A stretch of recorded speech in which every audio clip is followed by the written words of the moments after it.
నా వయసు 32 సంవత్సరాలు, నీకంటే 16 ఏళ్ల పెద్దవాణ్ణి. మనిషి సగటు జీవితం 60 ఏళ్ళైతే నీకు 44 వచ్చేసరికి నేను చచ్చిపోతాను. ఆ తర్వాత నువ్వు 16 ఏళ్ళు విడోగా బ్రతకాలి.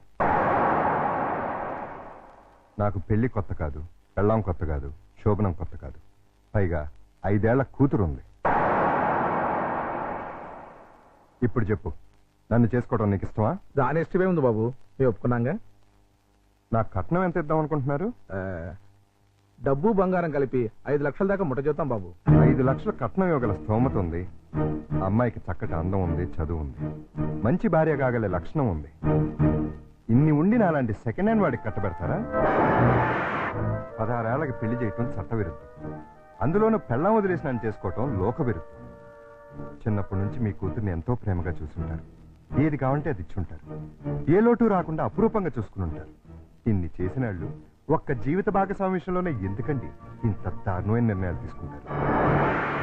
కూతురంటే గుండెల మీద కుంపటని ఫీల్ అయి ఎవడో ఒకడికి ఇచ్చి కట్టబెట్టి బాధ్యతను తీర్చేసుకోవాలనుకునే మీలాంటి తల్లిదండ్రుల వల్లే పెళ్లిళ్ళు పెటాకులై జీవితాలు నాశనం అవుతుంది.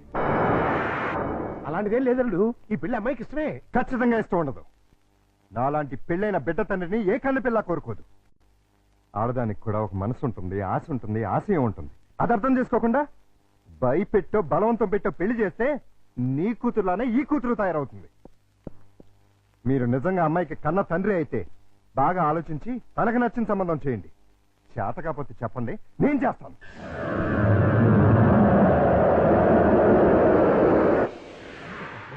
Good morning. Good morning. ఏంటి అంతా రెడీయా? అంతా రెడీ సార్. హీరోయే లేడు. ఏమయ్యాడు?